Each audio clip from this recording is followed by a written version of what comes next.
Donc,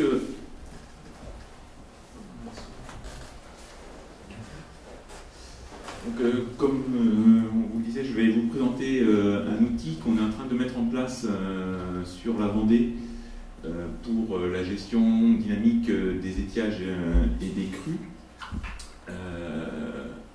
On est en Vendée, hein, c'est moins ensoleillé que le présentation. Mais... Donc,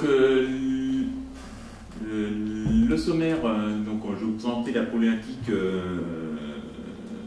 qu'on a sur la Vendée, la présentation de la démarche WIMS, je vous expliquerai ce que c'est, et après l'application de cette démarche dans la problématique de Vendée. Donc, tout est venu en fait d'un appel d'offres hein, qu'a fait Vendéo. Donc Vendéo, c'est un service public de l'eau potable en Vendée qui organise en fait toute la distribution de l'eau potable en Vendée, avec un tarif unique pour tous ses usagers sur la Vendée.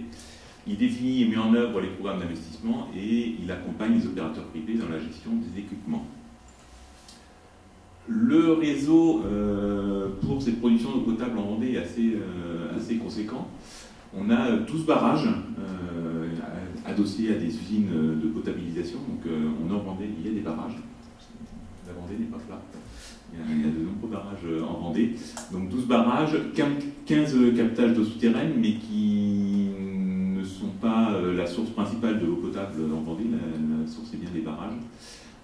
Des prises superficielles dans certains cours d'eau, des carrières de stockage pour de l'eau brute. Donc, comme je vous disais, 9 usines d'eau potable et plus de 1000 km de réseaux primaires qui permettent d'interconnecter toutes ces ressources. En fait, tous les barrages sont interconnectés entre eux. On verra tout à l'heure que ça permet de faire des transferts d'une ressource sur un secteur par une autre ressource. Et tout ceci est opéré par globalement 4 opérateurs privés. Donc sur la carte ici, donc chaque couleur correspond à un opérateur, donc la SOR, Veolia, etc., qui gèrent chacun leurs ouvrages. Donc on a des opérateurs privés qui gèrent un secteur et des ouvrages, et Vendéo, entre guillemets, qui est là pour chapeauter un petit peu tout ça.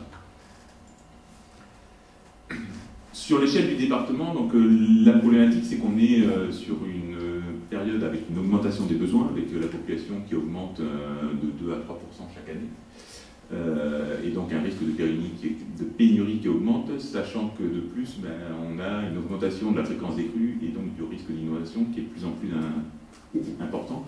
Donc on a à la fois des problématiques de crues sur ces ouvrages, c'est des barrages donc avec une problématique il faut éviter à tout prix la surveillance par-dessus les ouvrages, et des problématiques de pénurie d'eau, puisqu'à un moment, s'il y a trop de demandes, on ne peut plus la satisfaire.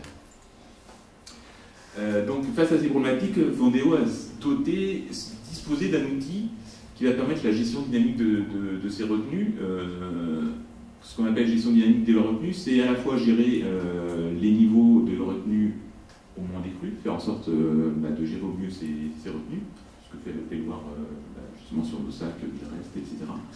Mais également gestion dynamique en période de sécheresse, quand il n'y a plus assez d'apport, quand sur un secteur, ce qui est dans une retenue n'est pas suffisant pour apporter suffisamment d'eau aux populations, pouvoir faire des transferts. Donc, les grands objectifs de cet outil, on va dire qu'il y en a 3, c'est fiabiliser l'acquisition et l'historisation des données, parce que, entre guillemets, tant qu'on n'a pas de données, on ne peut rien faire, c'est, entre guillemets, la source de la bataille. Simuler l'état futur des barrages, c'est-à-dire pouvoir anticiper les apports dans ces barrages. Et enfin, dernier objectif, c'est de faciliter la prise de décision. Une fois qu'on sait ce qui va arriver dans les barrages, qu'est-ce qu'on fait? Donc pour répondre à cet appel de la part de Vendéo, BRL proposait de répondre avec la démarche, ce qu'on appelait la démarche WIMS.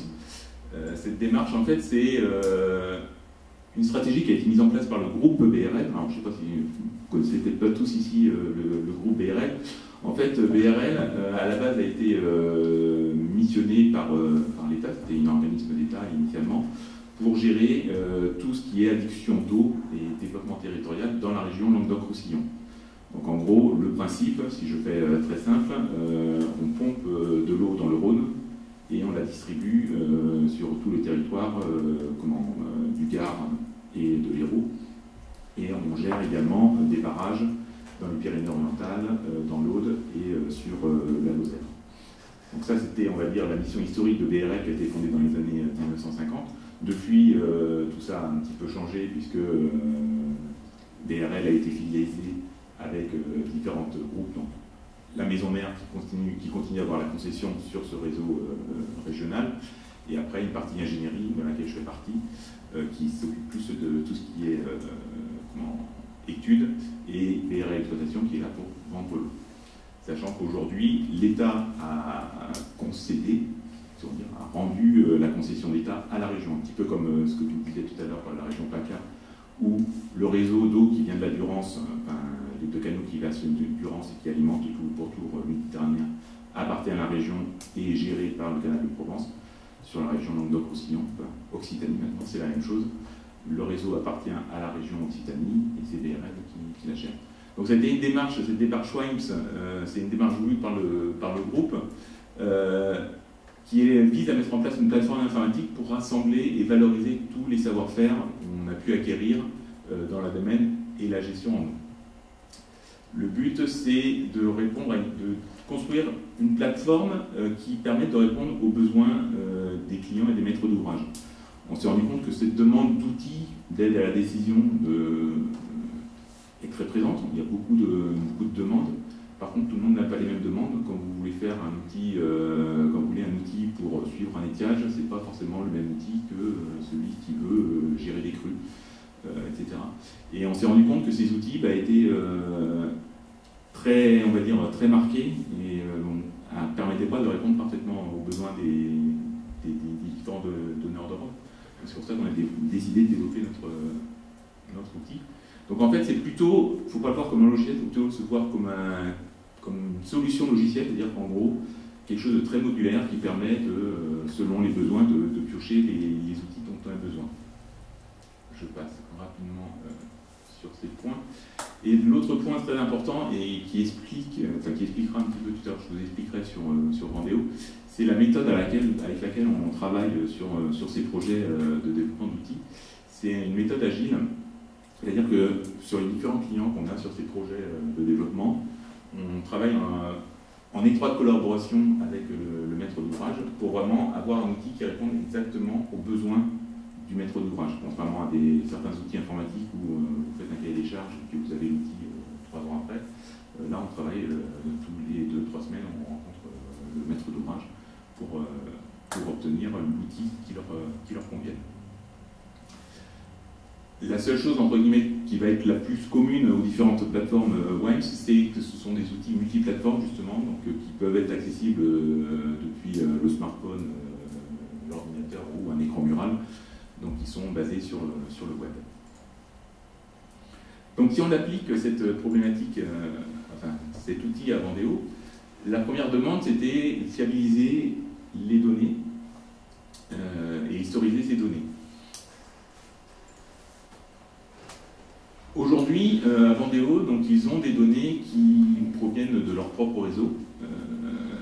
Ce sont les niveaux d'eau dans les barrages, les débits lâchés au droit de chaque barrage, qui sont issus de données Sofrel, puis stockées sur les serveurs Topkapi. Et il y a des superviseurs pour chacun des exploitants, donc la SOR, la Suez, et Veolia. Donc en gros, ils ont ces informations sur différents supports. Et là, donc, quand ils veulent regarder le barrage, les données sur le barrage de Merban, ils vont sur un site. Quand ils veulent regarder le débit sur un autre barrage, ils vont sur un autre site, donc c'est pas très pratique. Ils ont également des données qui sont issues de l'ADREAL, les débits et niveaux au droit des stations limites, de certaines stations limétriques. Ils ont des données issues des SPC, donc c'est l'ADREAL aussi, mais ce n'est pas les mêmes stations, parce qu'il y en a certaines qui sont plus pour la gestion de l'étiage et d'autres plus pour les crues, donc ils ont sur un autre site. Et ils ont des données issues de Météo France, les lambda radars observés et les lambda radars prévus, et là aussi, ils ont les données sur un autre site. Donc le premier objectif de la plateforme, c'était de stocker et de pouvoir visualiser toutes ces données sur le même sur le même site. Donc c'est le principe. On récupère toutes ces données, elles sont stockées sur la plateforme WIMES, dans une base de données qui est accessible forcément depuis l'application. Donc toutes les données, on peut les visualiser, les exporter depuis l'application, et qui sont même accessibles pour d'autres applications, c'est-à-dire que si quelqu'un peut concevoir une application, il y a tout un système d'API qui permet de collecter ces données. Donc c'est le premier point de cette plateforme, c'est une espèce de ce qu'on appelle un hyperviseur en fait, de données, où on concentre toutes les données existantes sur un même support. Genre, pour ça, rien que ça, l'exploitant Vendéo était déjà très content, plutôt que d'avoir à naviguer sur 36 logiciels. Bon, après, voilà, en termes de visualisation, on a des choses classiques. Hein. Là, on a la représentation de l'évolution du niveau dans cet débit à une station Vigicru. Bon, rien d'exceptionnel, mais on l'a ici. Chose qui est un petit peu plus intéressante pour l'exploitant d'un ouvrage, en particulier d'un barrage, c'est ces courbes pluriannuelles. En fait, on a les niveaux d'eau dans le barrage sur différentes années qu'on représente sur un graphique de ce type-là, ce qui permet facilement de voir, là on est en 2018, donc c'est la courbe verte, à quel niveau on est dans le barrage par rapport aux années précédentes. Généralement, c'est des choses que les gestionnaires de barrage utilisent régulièrement. Et là, qui le construisent à la main, là, ils l'ont automatiquement. Donc, une fois qu'on a acquis ces données, une fois qu'on a acquis ces données, le deuxième objectif, c'était de prévoir les apports. Qu'est-ce qu'on peut avoir comme eau qui va arriver dans ces barrages. Vendéo a pris un abonnement auprès de Météo France qui leur fournit les prévisions de pluie sur 7 jours. Donc, on a des prévisions de l'AMDO sur les bassins versants sur 6 jours. Donc on a mis en place des modèles de type GR4H et GR4J pour ceux dont ça parle, qui vont permettre en fait à partir de ces prévisions de pluie, vont permettre de déterminer des apports dans les barrages sur donc 7 jours. Donc on a une prévision sur 7 jours des apports dans les barrages, avec également, si jamais on a un problème sur ces modèles ou sur la donnée pluvio, des principes de régression multiple avec les stations hydrométriques pour essayer d'estimer les apports. Donc à partir des prévisions de pluie sur 7 jours, on arrive à avoir des prévisions d'apport dans les barrages sur 7 jours. Le principe, très rapidement, sur comment est-ce que ça s'est rentré dans le logiciel, là encore c'était une demande de Vendéo, et qui correspondait parfaitement à la logique qu'on a voulu sur WIMES. C'est-à-dire, Vendéo voulait pouvoir facilement modifier ces scripts, ces formules qui permettent de transformer les débits et les pluies en débit.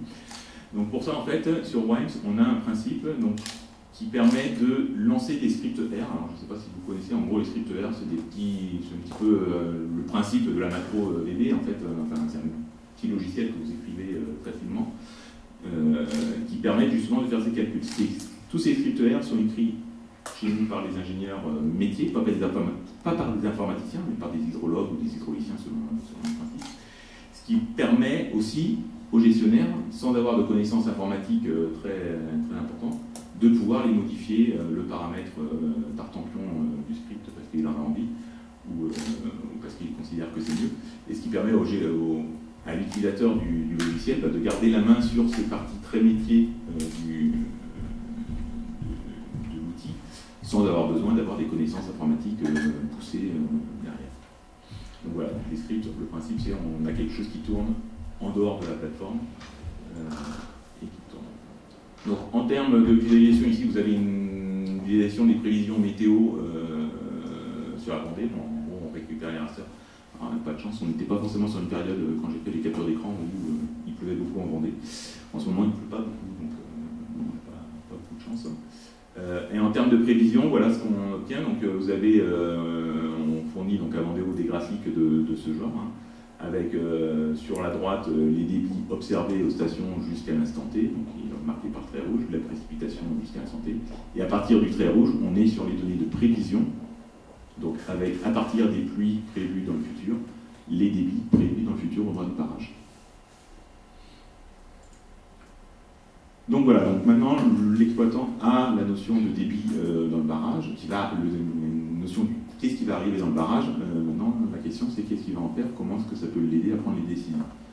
Donc on a deux cas de figure, donc soit on est en période de crue, donc là on s'éloigne un petit peu du sujet, mais très rapidement, quand on est en barrage de crue, le principe sur ces barrages de Vendéo, c'est, comme tout barrage, ne pas passer au-dessus d'une cote dite la cote admissible, et derrière, d'évacuer le débit minimum, puisque les barrages ont une fonction d'écrêtement de crue. Pour ça, donc, 3 seuils d'alerte sont définis sur chacun des barrages, jaune, orange, rouge. En gros, la gestion consiste à limiter la restriction au seuil jaune. On va jusqu'au seuil jaune, et si on voit qu'on dépasse la cote maximale sur le seuil jaune, on passe sur un autre seuil, etc.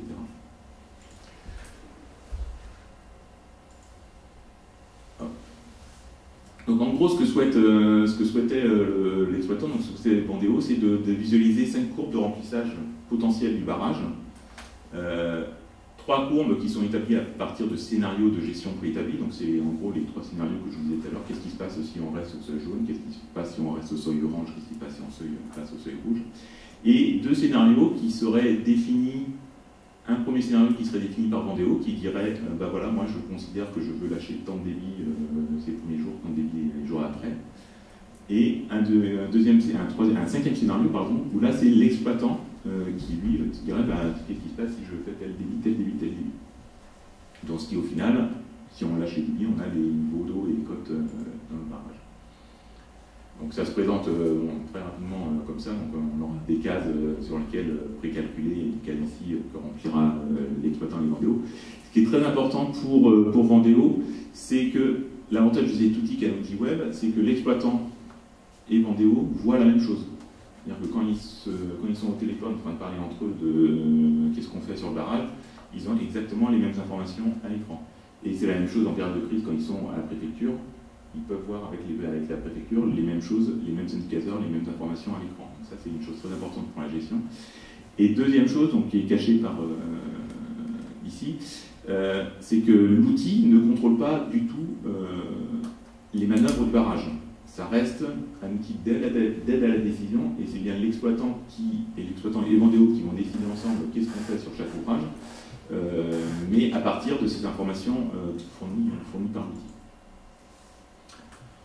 En période d'étiage, comme je vous disais, donc on a chaque barrage usine qui dessert un secteur géographique particulier en eau potable, mais tous les barrages sont interconnectés entre eux, ce qui permet, en cas d'un approvisionnement sur un secteur géographique, qu'un secteur géographique puisse être alimenté par un autre barrage. La gestion donc, en période d'étiage, en cas de problème de ressources, c'est donc anticiper les pénuries, c'est-à-dire en faisant des bilans besoins ressources prédictifs. Donc, ça se fait de plus en plus. Donc, c'est là où les apports prévus sur 7 jours entrent en ligne de compte. On a une prévision des apports dans les barrages sur 7 jours. Après, la prévision sur les ressources, là, on est sur des choses plus, on va dire, qui dépendent plus de ce qui s'est passé dans le passé, c'est-à-dire qu'ils vont regarder les années précédentes, qu'est-ce qui a été consommé, ou les semaines précédentes, qu'est-ce qui a été consommé pour estimer ses besoins dans le futur.